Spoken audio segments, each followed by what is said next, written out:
কোনো মুহূর্তে বিএনপির এই নৈরাজ্য সন্ত্রাস ঠেকানোর জন্য 1 ঘন্টার নোটিশে আপনাদেরকে রাজপথে আসতে হবে। আমরা দেখতে চাই বিএনপির দৌড় কত দূর, তাদের সন্ত্রাস নৈরাজ্য তো দূরের কথা, ঘর থেকে বের হতে দেওয়া হবে না। বারবার তারা ষড়যন্ত্র করছে, একবার বিজেপির বিদ্রোহের মাধ্যমে, হেফাজতের মাধ্যমে, জঙ্গি বিদ্রোহের মাধ্যমে বিভিন্ন ভাবে সরকারকে উৎখাতের ষড়যন্ত্র করছে।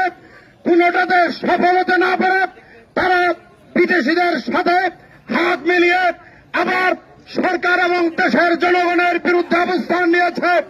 বারবার এভাবে বিএনপির ষড়যন্ত্র আমরা মাথা পেতে নিতে পারি না, এদেশের জনগণ সহ্য করতে পারে না। গতকালকে আমরা দেখেছি বিএনপির পদযাত্রা থেকে আইন শৃঙ্খলা বাহিনীর সদস্য এবং আওয়ামী লীগ নেতা কর্মীদের উপরে হামলা চালিয়ে উপরি সন্ত্রাস এবং নৈরাজ্য সৃষ্টি করা হয়েছে। আমরা বারবার বলার চেষ্টা করেছি এই বাংলাদেশ আওয়ামী লীগ এই দেশের স্বাধীনতার নেতৃত্বকারী দল, পাকিস্তানের সরকার এবং পাকিস্তানের বাহিনীকে বাংলাদেশ থেকে হরিয়ে এই দেশের স্বাধীনতা অর্জনকারী দল।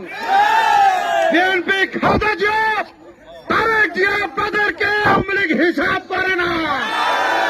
বারবার বলার চেষ্টা করছি দেশের শান্তি বজায় রাখার চেষ্টা করবেন। জননেত্রী শেখ হাসিনা বারবার বলার চেষ্টা করছে, আপনাদের সহ্য হয় না, কারণ আপনারা উন্নয়নে বিশ্বাস না।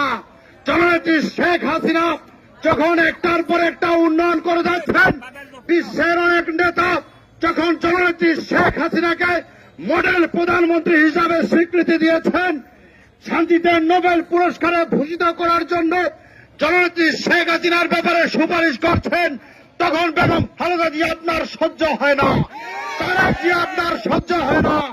আপনারা ইসরায়েলের সাথে হাত মিলিয়েছেন, ইউরোপীয় ইউনিয়নকে ধর্ণা দিয়েছেন, কিন্তু তারা আপনাদের কথা শুনে নাই। তারা বলে গিয়েছে আমরা তত্ত্বাবধায়ক সরকার বুঝি না, এই দেশে একটা সুষ্ঠু নির্বাচনে আমরা চাই।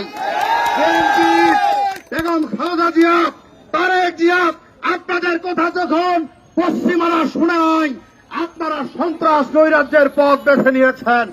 আজকের এই পদযাত্রা থেকে আমরা বলতে চাই, কোন প্রকার সন্ত্রাস নৈরাজ্য আমরা বরদাস্ত করব না। আমরা বারবার বলার চেষ্টা করছি, সামনের দিনে আমরা আর প্রতিবাদ করব না। যেখানে বিএনপি জামাত পাবো সেখানেই প্রতিহত করব, কোন ছাড় দেওয়া চলবে না। আমরা উন্নয়নে বিশ্বাসী, ধর্ম নির্বিশেষে, ধর্ম বর্ণ নির্বিশেষে জননেত্রী শেখ হাসিনা উন্নয়ন করে যাচ্ছেন। একজন মডেল প্রধানমন্ত্রী হিসেবে যখন তিনি এই দেশকে উন্নত রাষ্ট্রের দিকে ধাবিত করছেন, তখন আপনাদের সন্ত্রাস নৈরাজ্য আমরা বরদাস্ত করব না। আগামী দিনে নেতা কর্মী ভাইরা আপনাদেরকেও বলতে চাই, আপনাদের সকলকে জননেত্রী শেখ হাসিনার পক্ষ থেকে শুভেচ্ছা জানাতে চাই। যে কোনো মুহূর্তে বিএনপির এই নৈরাজ্য সন্ত্রাস ঠেকানোর জন্য 1 ঘন্টার নোটিশে আপনাদেরকে রাজপথে আসতে হবে। আমরা দেখতে চাই বিএনপির দৌড় কত দূর, তাদের সন্ত্রাস নৈরাজ্য তো দূরের কথা, ঘর থেকে বের হতে দেওয়া হবে না। সাথী বন্ধুগণ, আমি আর কথা বাড়াতে চাই না।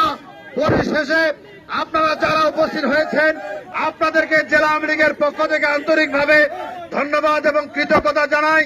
আমাদের জেলা আওয়ামী লীগের সংগ্রামী সভাপতি রেলপথ মন্ত্রী অ্যাডভোকেট নুরুল ইসলাম সুজন আপনাদের প্রতি ধন্যবাদ এবং কৃতজ্ঞতা জানিয়েছেন। আগামীতে এভাবেই আপনাদেরকে রাজপথে ছুটে আসার আহ্বান জানিয়েছেন। আমি আর কথা না বাড়িয়ে আপনারা যারা উপস্থিত হয়েছেন আপনাদেরকে আবারও ধন্যবাদ জানিয়ে আমি আমার বক্তব্য শেষ করছি।